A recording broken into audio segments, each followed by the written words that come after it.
So in this question here, we've been asked to use the body surface area formula to work out the number of etoposide capsules this patient needs to complete the course. So a couple of things to look out for in questions like these. First of all, there's a lot of numbers in this question. There's a lot of information to think about as we're planning our sort of course of action and how many steps we're going to need to work out the answer to this question.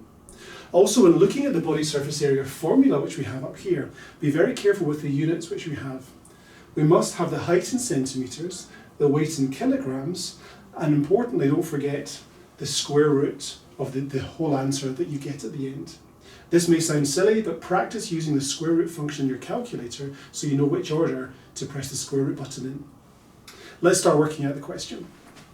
So our BSA equals our height, which is 182 centimetres, multiplied by the weight, which is 81 kilograms, divided by the 3,600, and I'm going to draw in my big square root function so I don't forget to do that at the end. Once I plug all these numbers into my calculator, I get a BSA of 2.0236106 meters squared. I've kept all these numbers in here on purpose because we don't normally round until the very end of a question. There's an exception to that though, which I'm going to explain shortly. So what we've worked out now is what the body surface area is in meters squared for this patient. The question then tells us we need to work out our dose for the patient using that BSA.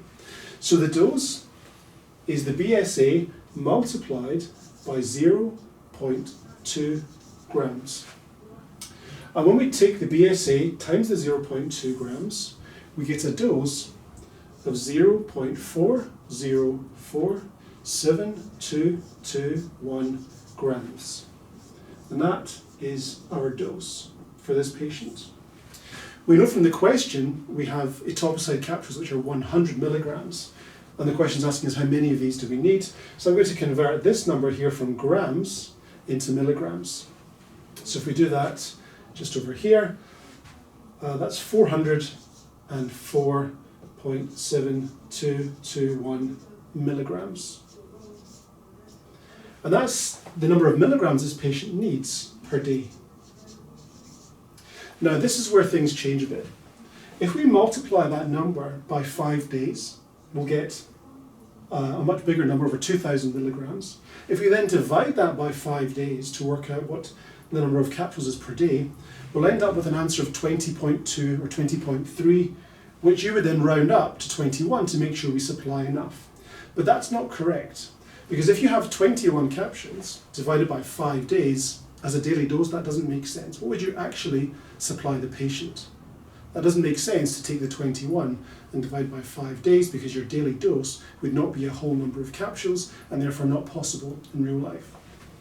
What we have to do instead is say, if this is the daily dose, then for 1 day, we're not going to give 404 milligrams because of the 100 milligram capsules. Instead, we're going to give 400 milligrams,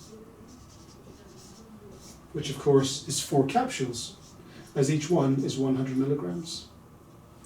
This then becomes very straightforward for this last step. All we need to do is say 4 capsules a day multiplied by 5 days,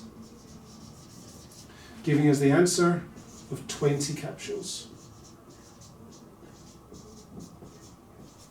And 20 capsules is the final answer to this question.